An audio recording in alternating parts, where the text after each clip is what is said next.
Hey, this is Mark A. Altman. And this is Darren Doctorman. And this is Ashley Miller. And we are the inglorious Treksperts. And this week, it's special guest star Jeff Bond talking to Jeff Russo and Jay Chattaway about the music of Star Trek. In fact, you could say they chat away. About the music of Star Trek. and Jay Chattaway was definitely and they bond responsible. over it. Oh, that's good. That's Thank good. He was responsible for some of the best scores in Next Gen, Deep Space Nine. He did some terrific scores, Jay Chattaway. Especially when they let him rip. And Jeff Bond, of course, literally wrote the book on this subject with the music of Star Trek. Yeah, and he's revising it now. Twice. So we're really happy to be able to feature him on the Trekspert stage in Las Vegas last year, where he talked to these great composers. And we won't be doing a music one again this year, but because they wouldn't leave the stage and they needed to be punished. But but maybe next year they'll be back here. We'll see. Anyway, but it was delightful. Although Jeff Russo will be at the convention, and I think he is doing a night event for Creation on Saturday. So if you're a fan of his music of Star Trek, you want to check that out at the convention, of course. So I shouldn't say they're not going to be there. Yeah, right. That is the 10th, Saturday the 10th. We'll be out for steak that night. Damn right. Yeah, we'll be enjoying a nice dinner. That's definitely one of our I think that we'll almost be done, and that night we will definitely go out for dinner. That might be the first night we go out for dinner of the whole convention. Oh, yeah. It's a slog.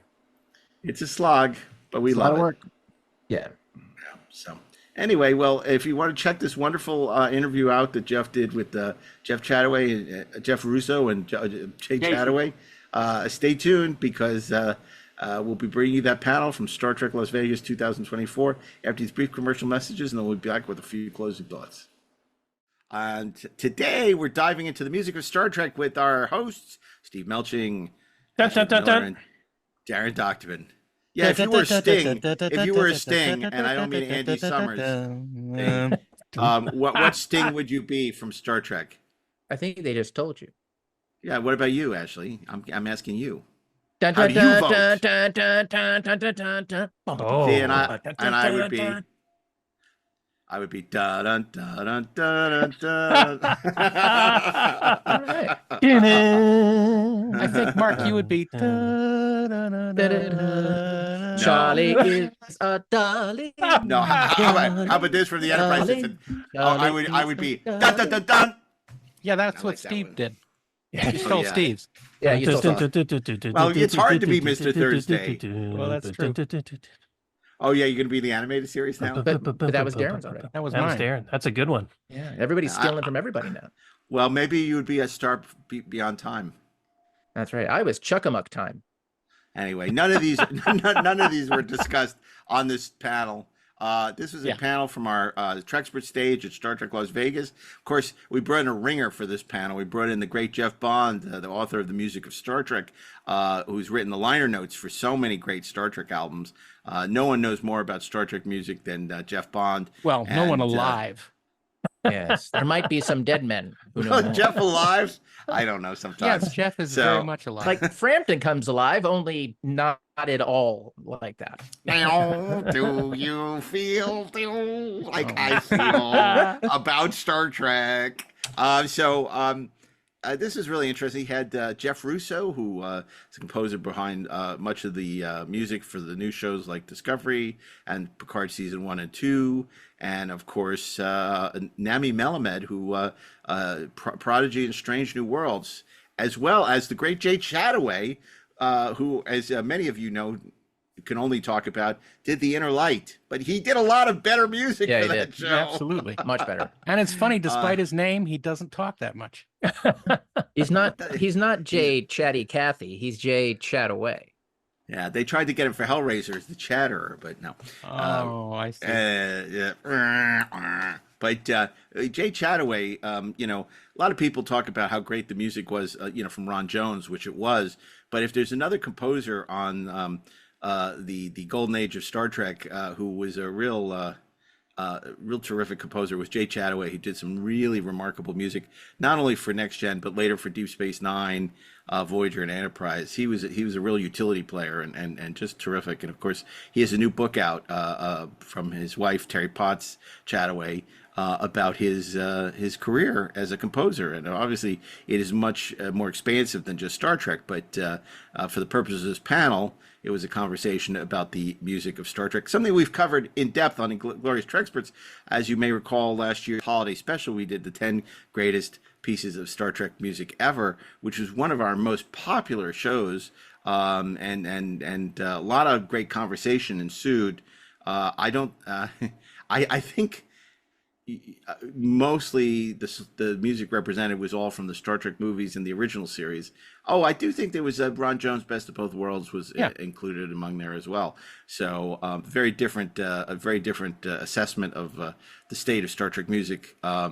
Fascinating because, of course, Peter Lorreson and Rick Berman have been criticized for being anti-theme, not wanting music that was too bombastic. Definitely very different than the kind of music that accompanied the original Star Trek. But this is the modern titans of Star Trek music that Jeff sat down with.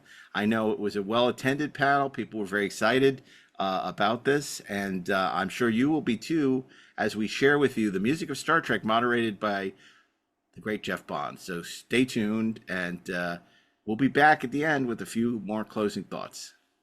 How many discounts does USAA Auto Insurance offer? Too many to say here. Multi-vehicle discount, safe driver discount, new vehicle discount, storage discount, legacy. How many discounts will you stack up? Visit USAA.com/auto discounts. Restrictions apply.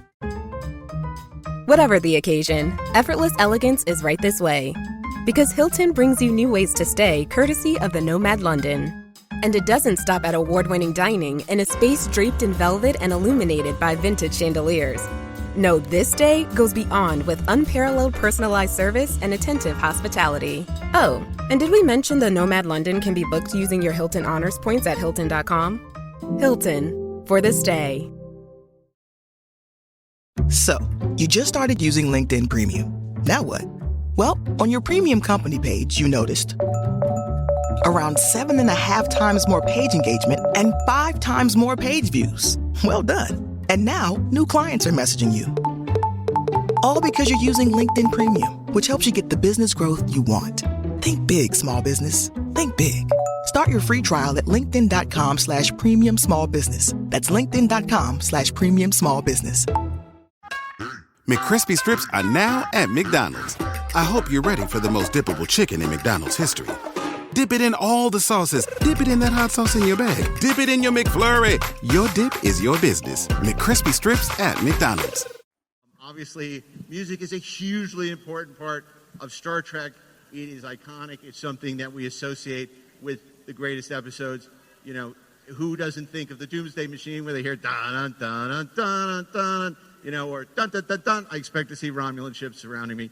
So we have the greatest guy to ever chronicle music in Star Trek. He is a true Trekspert when it comes to music and composers. He's written liner notes for so many of the great soundtrack releases, many of them from La La Land and other great labels. But his book, The Music of Star Trek, is currently out of print, but he has a new version coming out soon. And I am so thrilled to turn the stage over to our good friend and a dynamic man, Jeff Bond. Thank you. Go with God. Thank you. Thank you. Hello, Trekkies. How many Trekkies do we have in the audience? How many Trekkers?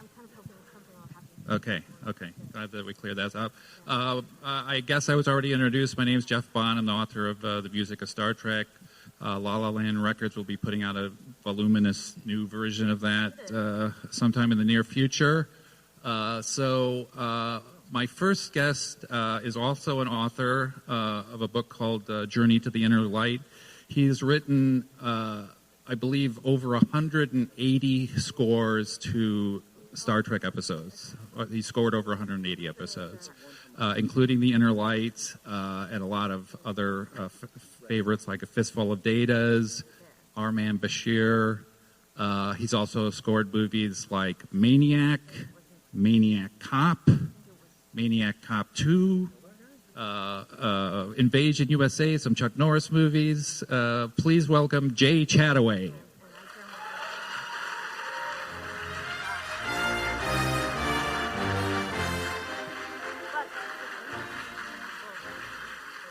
Yes. And I'm going to just introduce everybody. My next guest is not a book author to my knowledge, although he should be a book author given the amount of television and movies that he scored. He scored Noah Hawley's Fargo, Noah Hawley's Legion, and he's going to be working on the Noah Hawley's new Alien show. And obviously he's also scored Star Trek Discovery, Star Trek Picard, wrote the theme music for Strange New Worlds. Please welcome Mr. Jeff Russo.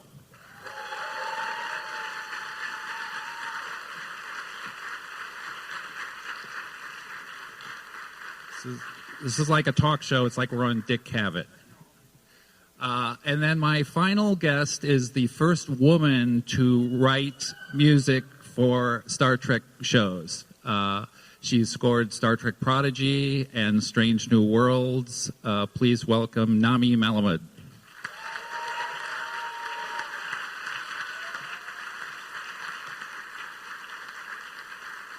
What a great crowd. So you guys all had to kind of be dropped into Star Trek. Obviously this has existed for decades, even when you started at Jay. But I want to get from you just sort of your initial exposure, your experience with Star Trek was before you worked on it, what you expected your scoring process was going to be like, and maybe how it was different. Because I know you have a great story about this, Jay. Your first episode you scored was Next Generation's Tin Man.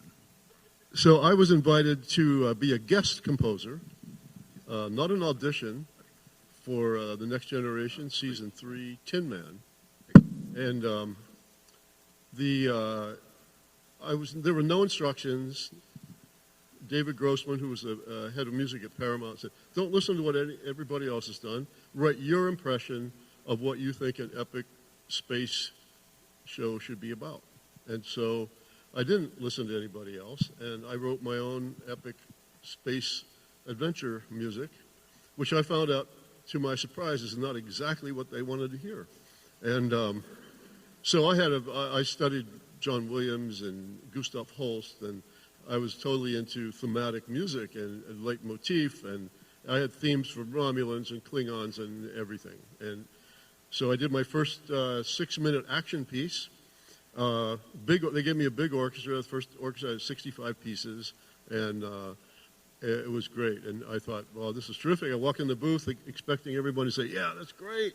Everybody's got their heads down like this. You're like, oh, shit, what did I do? And they said, well, that's fine. Now do something different. So, there's like 60 pages of score, and they wanted something different. I said, well, what do you mean different? Well, we don't like all those melodies and stuff like that. Just get rid of all that. And so on the spot, I had to go out and change. The music. Yeah, it was pretty frightening.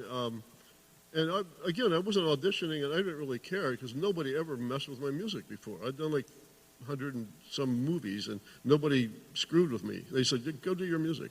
Now they're screwing with me big time, and there's all the producers and big orchestra, and I was on the spot. So I did some changes, and it was fine. And then, as you probably know too, like, you don't get the visual effects finished. The visual effects people are doing the music. Doing the visual effects while we were composing. So all the little script that would say Klingon and Romulan battle here, it's not finished. So I walk in, and now you have to make the music kind of fit that. So it was very challenging. And I guess the most interesting thing was that the Tin Man itself was this organic being in space. And I used I was hired, I think, because they liked my whales. I recorded a lot of whales. I'm a sailor, so I had whale sounds, and I have an orchestra of whales. So they thought that I was pretty weird enough to have whales in my band. So we had a guy just playing whales, and I used the whales a lot. They liked that.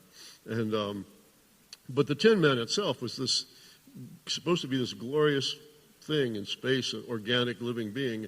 And when the visual effects people finished it, I had frilly harps and whales and woodwinds, and it really looked like something that came out of a dog, and it was really not that pretty. So I had to make a lot of fast changes, and but in the end, they must have liked it because I did it for 16 more years. So yeah. Yeah. So, Jeff, there had been no Star Trek for like 12 years when you started on this show. And, I think Discovery was, deliberately designed to be very different in its look and its approaches to a lot of what Star Trek was. And you had to come up with a theme that kind of encapsulated that.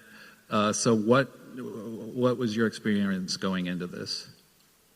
When I first met with Alex Kurtzman about it, one of the things I had said to him, because I didn't know what they were looking to do in terms of trying to reinvent what the way they were doing Star Trek. And one of the things that he enjoys is score. He's a big music fan, and he is very sort of knowledgeable about scores and music and orchestras and all these things. And I came to him and said, I think it's important that we don't limit melody, don't limit the way we can use music to connect the characters to the story and the story to the viewer.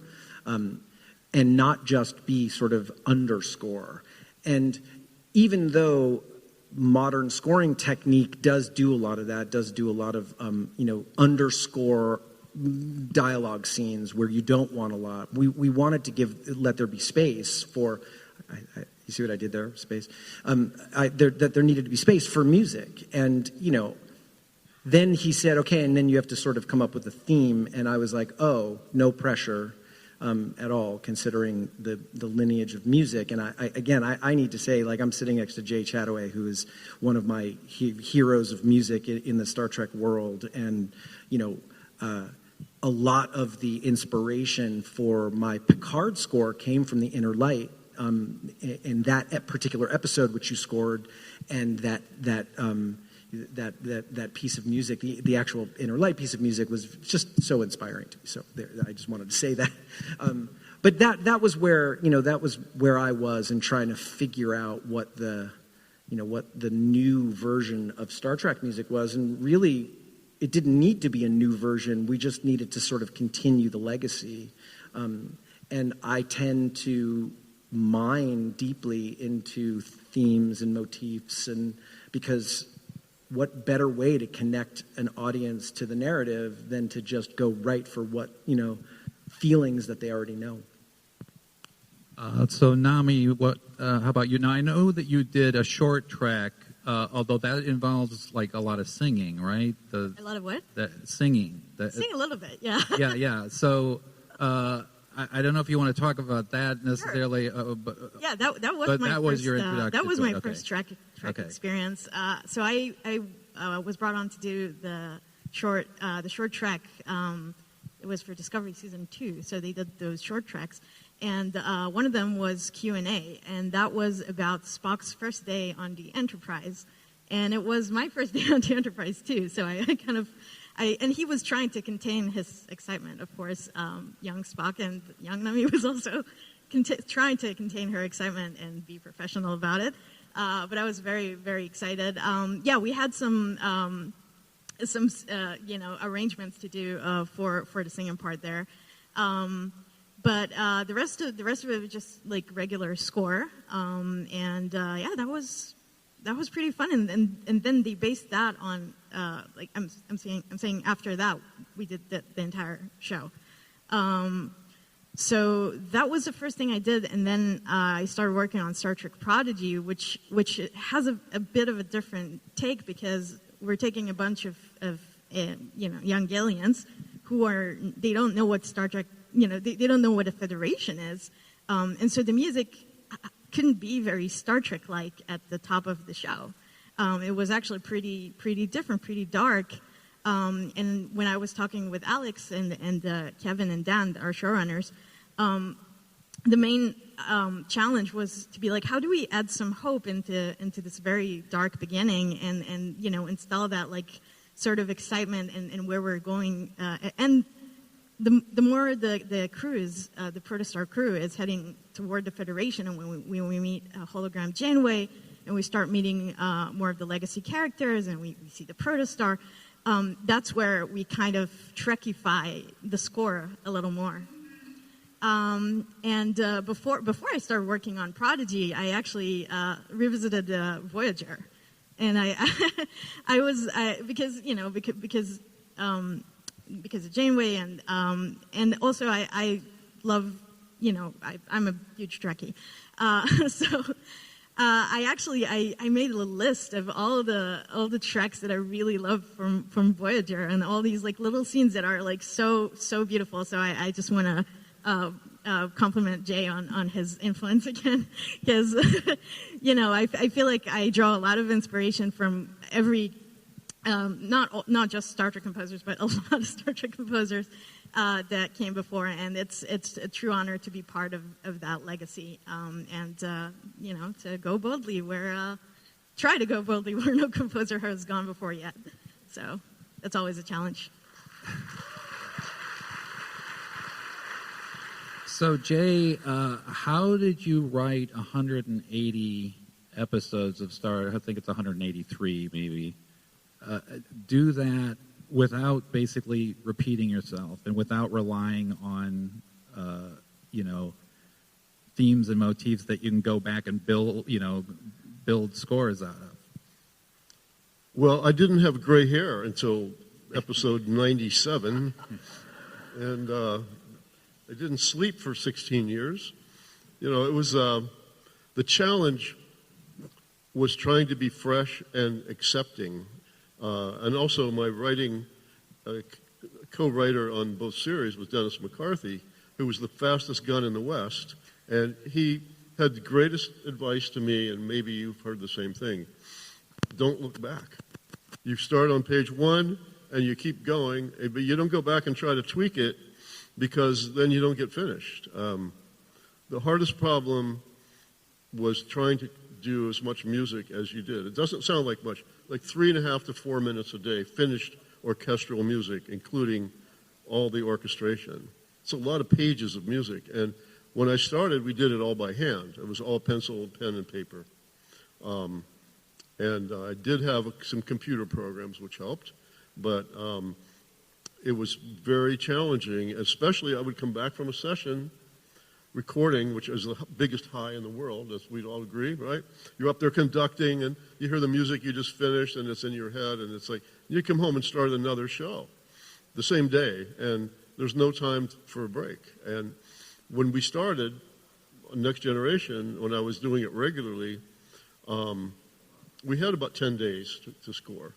Then they added another series, Deep Space Nine.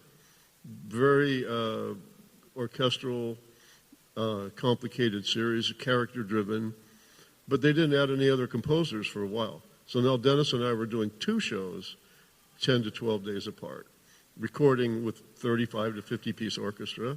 Very, very challenging, and not conducive to good family life or raising children or whatever. I would always get the show that scored right after the holidays, and my kids are outside my studio saying, when's Daddy going to come out and play? Well, Daddy's got to go score on the January 2nd, so you guys go to the zoo or something. That was it. I think we have a clip, right, from Jay. We have a clip of you conducting or working on your music, right? Yeah, you want to? Yeah, let's see if we can play that now. 1 and 5.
Great stuff.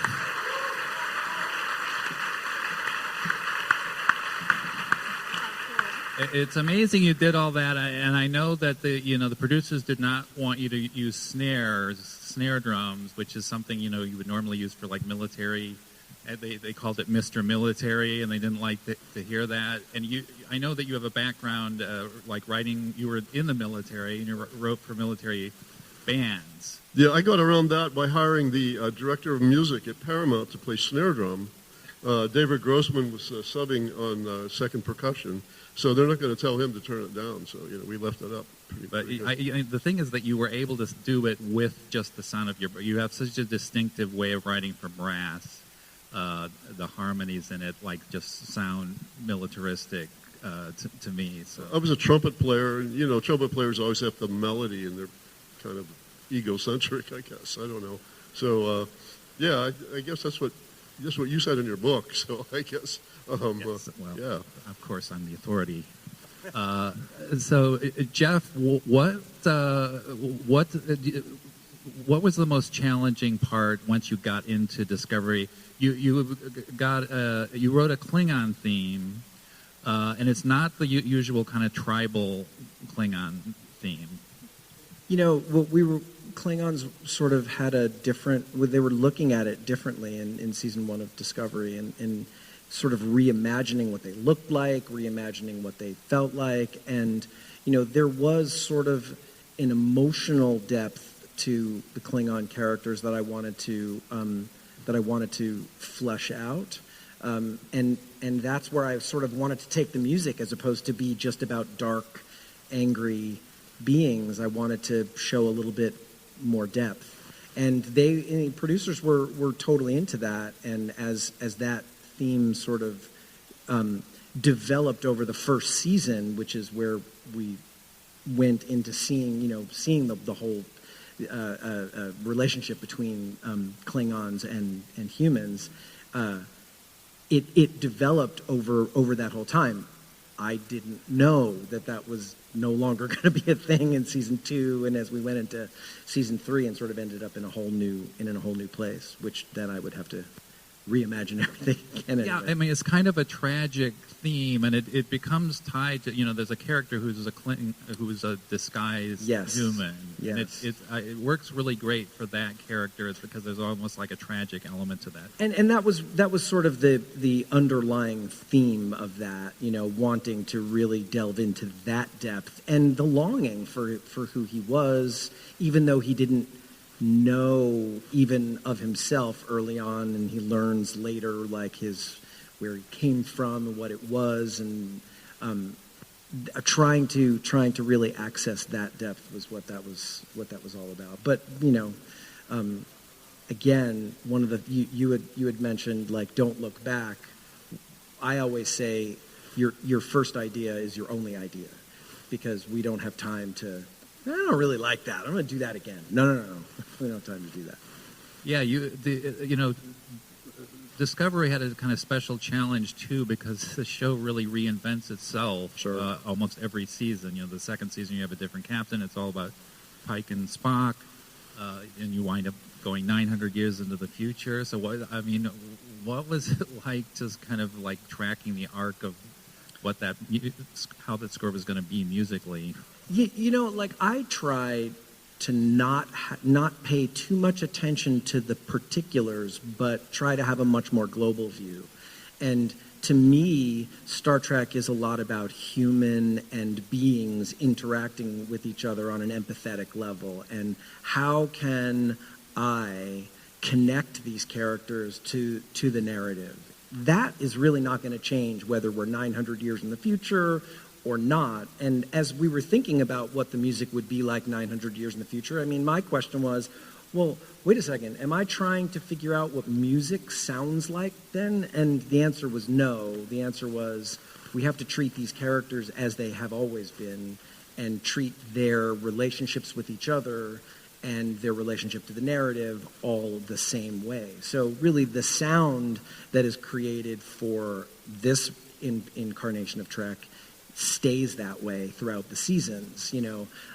It grows, it changes with the narrative, but the connectivity between characters and how music plays a part in that really didn't change much. Yeah, it all fits. That's what I find fascinating about it, and it goes back to Roddenberry's original idea that he didn't want futuristic, electronic music in Star Trek. And when people tried to do abstract avant-garde music, which even Alexander Courage did in a couple of episodes, Roddenberry hated it.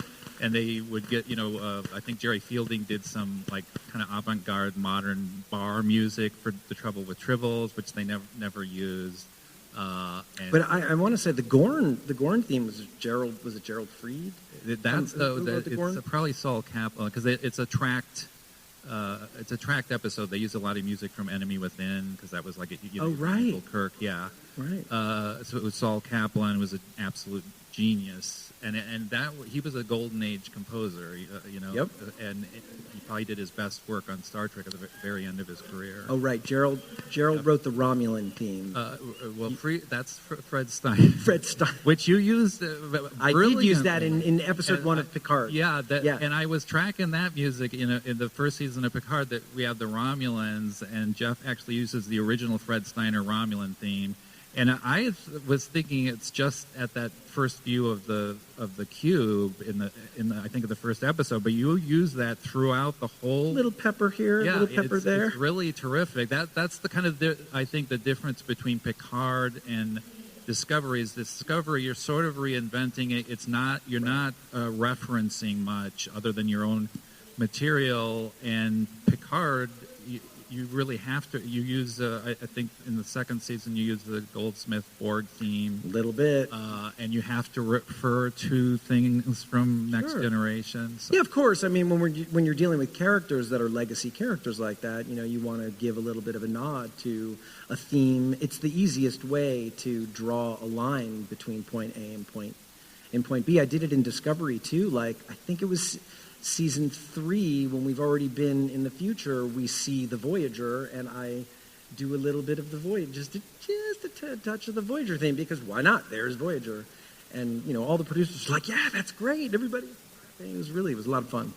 And Nami, you done some great references. I mean, you actually do refer to Gerald Fried's fight music from Amok Time, really ingeniously. And what I love too is that they do, this basically Spock meeting his in-laws, and there's like a tea ceremony, and you give a little bit of hint of that, which is brilliant because it's about a ritual battle, except it's a battle between a mother-in-law and Spock.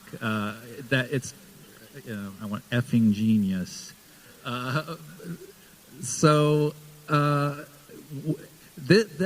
This show too, even more than Discovery, that's a show that takes wild swings from episode to episode. You have an episode that's a comedy like this Spock one. You'll have literally the darkest Star Trek story I think that has ever been told, where we find out Dr. M'Benga is basically a war criminal, and then you have a musical. So what is it like kind of getting into that mix? Oh. Sorry. There's always one. First of all, it's really fun because as a composer, you get to explore different genres, and you get to do variations of your themes and your ideas. The characters in very, very different settings. I can also say that we have a lot of that in season 3, where we go from different styles to different styles, as you'll see. So yeah, I really enjoyed it. I feel like it challenges you and it pushes you further, and it makes you explore strange new worlds, and that's what it is. That you just go with the flow.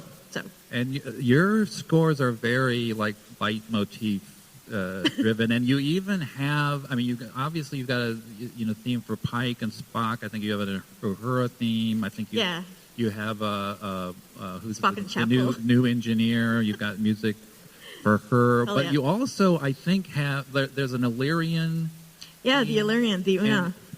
and I think isn't there like a generic danger theme that you use?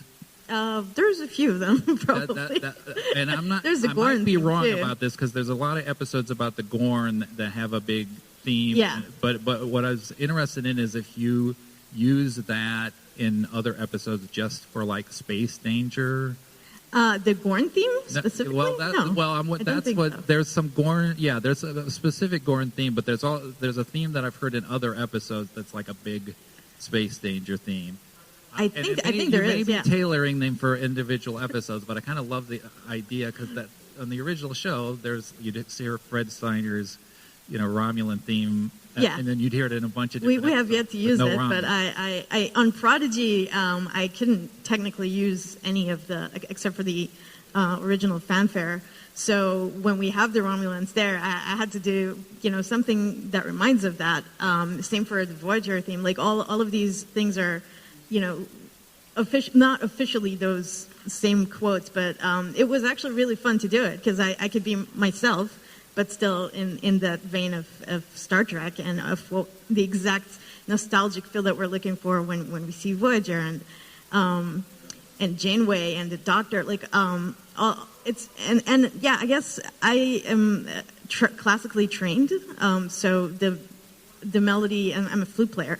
So melody and leitmotif and all of these things are really important to me. So I feel like in both shows, it's very prominent, that use of motifs. Yeah, you did a great theme for Janeway and Prodigy, and it's something that fits in with the feel of, I think, the Voyager theme without aping it. I see it as a continuation of that. I'm like, okay, now it's Admiral Janeway. I mean, actually, there's two of them, right? There's the hologram Janeway, and then there's Admiral Janeway, and they don't have exactly the same theme. But focusing on season 2, where we have Janeway a lot, I feel like it's the continuation of her, her portrayal from Voyager. Now she's an Admiral.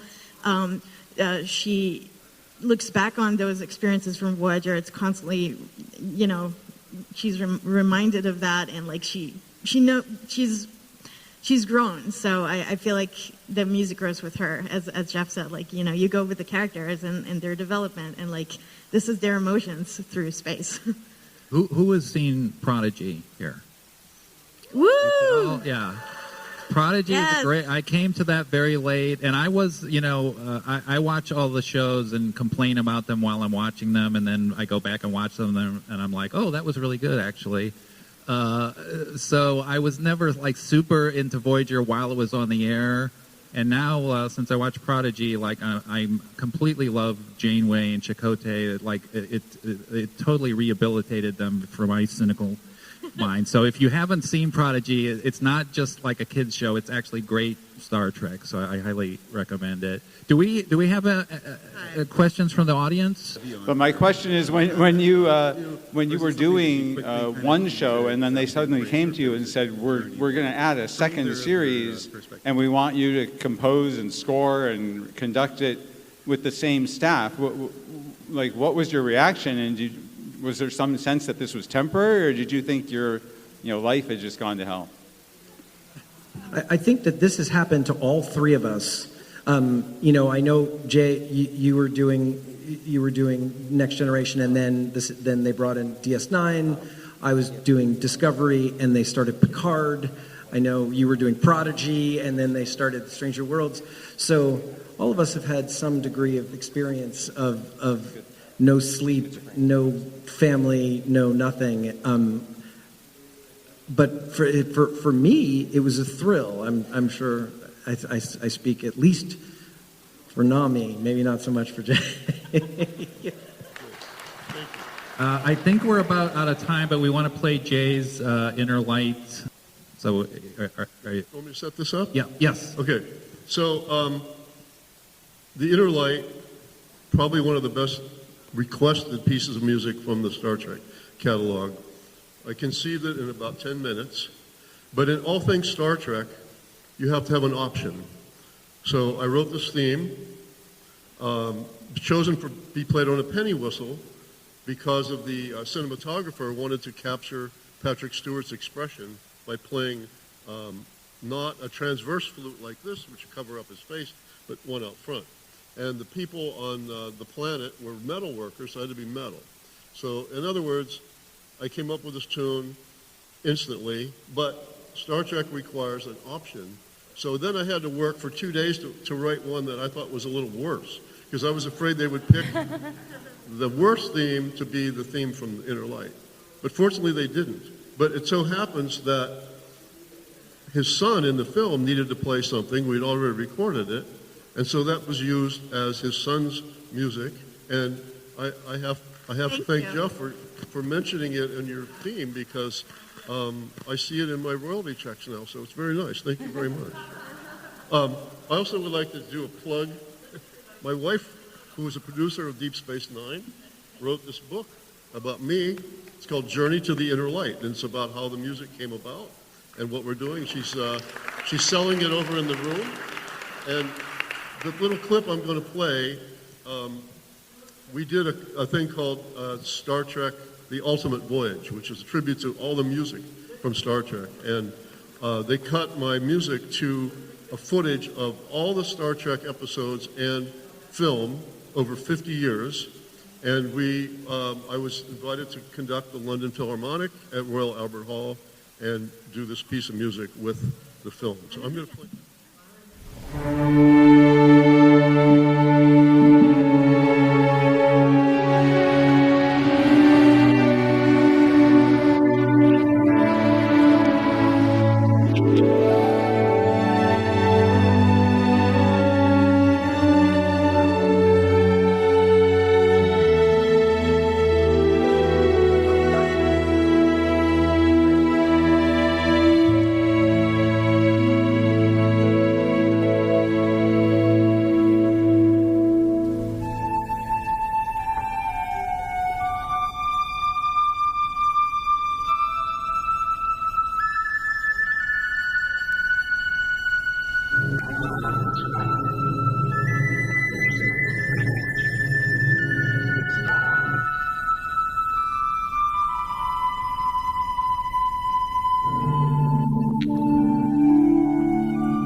Thank you very much.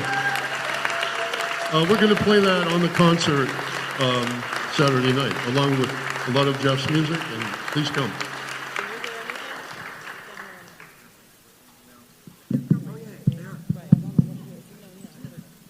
That is all we have time for. You're welcome to applaud one more time for Jay Chattaway, Jeff Russo, and NAMI MELUMAD.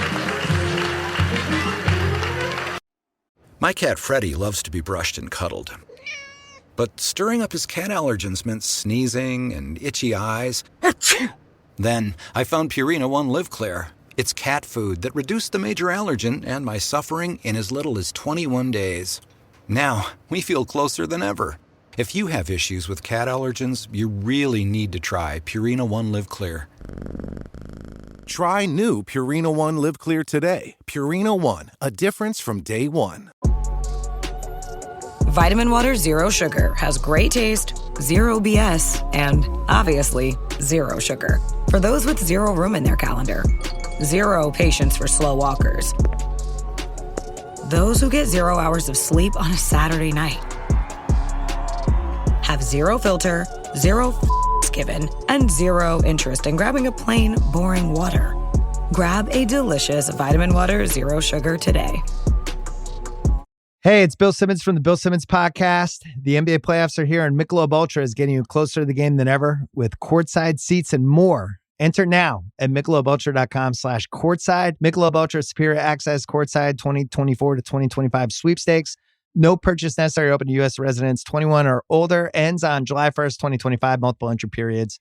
Visit MichelobUltra.com/superior access/courtside for free entry deadlines and official rules. Message and data rates may apply. Void where prohibited.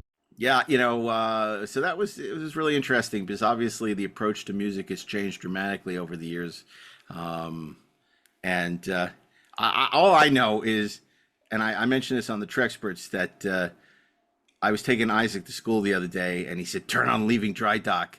And I'm like, mission accomplished. And it was great because we backed out, did the whole clear old moorings, the whole thing. And then as soon as the right part hit, took off. Not like I was in an Aston Martin or anything, but it was the was whole good enough. process though of spotting for score and just working through score is so much different now than it was when the Next Generation, Deep Space Nine, and Voyager were being made. Frankly, even different than 10 years ago. So, it's understandable how it's become more of a thing. Certainly, it was more of a thing in Picard. Why is it anything we don't understand? We always call a thing. It was a thing because we don't understand it. We don't have a word for it yet. Smart guy. Well, of course, we've learned that the human ear can only hear so many notes in an evening. Oh, yeah, absolutely. Yes. Yeah, too many notes. This is true, Majesty. Oh, Steve, you went to see Amadeus. Speaking of too many notes, at the Cinematheque recently. How was the new 4K the new old restoration of Amadeus? The new old version, yeah, it was a new 4K transfer of the original theatrical cut of the movie, which I think is superior. The director's cut is fine, but the theatrical cut is brilliant. It's one of my favorite movies of all time, and it was a full house at the Egyptian Theater. It was a lot of fun. Oh, nice. That's great. Not what too I bad saw? for a dead guy. Yeah. I went to see Crimes and Misdemeanors at the Arrow. It looked Good movie. great. Still as great as ever. And Jeff Garland introduced it. Oh, fantastic. Cool. He was so funny. Boom. He talked a lot about Woody Allen's influence on Curb Your Enthusiasm. It was a wonderful evening. Really great. Yeah, really great. So, but this is the music of Star Trek, and we're grateful to all our guests who joined us for this fascinating panel. Of course, Jeff Bond, like I said, there's nobody who approaches the subject of Star Trek music with more Trekspertise than Jeff. So it was a thrill to have him join us to take the baton for this, hand off the baton to him for this this panel. And I was glad to see so many people come out who were interested in this subject. But before we go, I want to ask you, we talked about your favorite, if you were a piece of Star Trek music, what Star Trek music would you be? Do you have a favorite Star Trek album when you look back at all the great Star Trek music that's been issued over the year? I'll start with Steve Melching. I really like a few years back, who was it that put out that box set of, was it La La Land? La La Land? There was a disc in that, we talked about it before, of the music from the animated series, and I just love that. That was the 50th anniversary from La La Land. Yeah, that sort of library music that they composed and just dropped into the various episodes, and so you kept hearing those same cues over and over again from episode to episode, but they're all just wonderful, and I'm really glad they put all that music out on CD. Yeah. What about you, Ashley? For my money, I mean, look, there's a bunch of things that I love. I still have fond memories of the Star Trek the Motion Picture vinyl, playing that again and again and again. But I'm a sucker for, I have it sitting around someplace on CD, man. The score for Tin Man, which was, for my money, the best. Jay Chattaway. Jay Chattaway. And it might have been his first score, but the best score ever written for Next Generation, my opinion. Wow, bold words. Yeah, I'll tell you, the music really gets a lot better in Deep Space Nine in the later seasons, when they finally loosen up on like letting the composers be a little more bombastic and aggressive. And write music. And actually write music. Yeah. Because Enterprise, to its credit too, also had some really good music. So did Code of Honor. Yeah, Fred Steiner, of course. Yeah. So one good thing you can really say, no pizza. No pizza. That's what I was going to say. Yeah, and then Darren, what I think I know, but what's your favorite? No, you Trek don't know, album? because actually my favorite album is one from, I think, 1985. When Crescendo released a re-recording of some of the music from the episodes, and the one from Mud's Women has a great arrangement of sort of that dance music that was playing in the miners' cabins. Dancing queens, young and sweet. It's so good. And it's my favorite album of Star Trek music, even though it isn't original.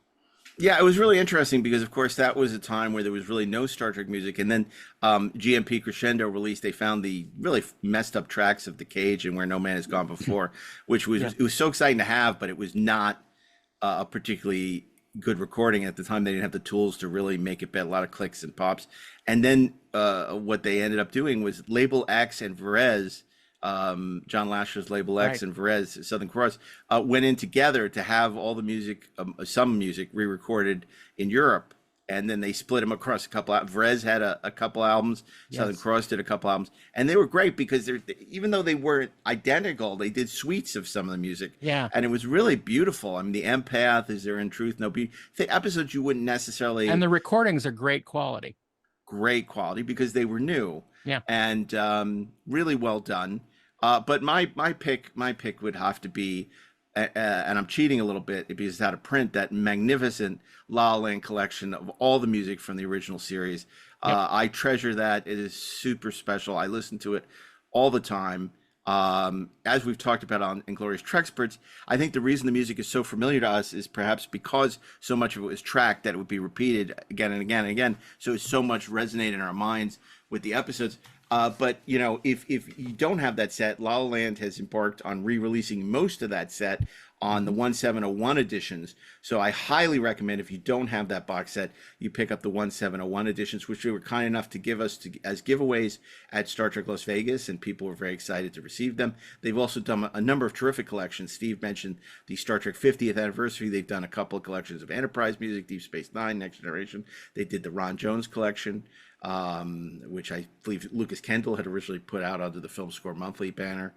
Some really great stuff. And of course, the 3-disc Star Trek the Motion Picture remaster is stunningly amazing as well. So a lot of great music. Sorry to our guests at this panel, but those are our favorite pieces of Star Trek music. Inglorious Treksperts, Treksperts Briefing Room, Tech 78 are part of the Treksperts Podcast Network. Copyright 2025 by Treksperts Plus. You can open hailing frequencies by emailing us at trekspertsplus@gmail.com or find us on all major social channels, or you can email us at trekspertsplus@gmail.com. You can also subscribe to Inglorious Treksperts and Tech 78 on Spotify at trekspertsplus.com, or follow us on YouTube with our video episodes, which is a new way to experience the Treksperts. And of course, you can rate and follow us on Apple Podcasts, Spotify, or wherever you listen to podcasts to make sure you don't miss an episode. Did I miss anything? Oh, I did, guys. Let's talk about these great conventions we have coming up.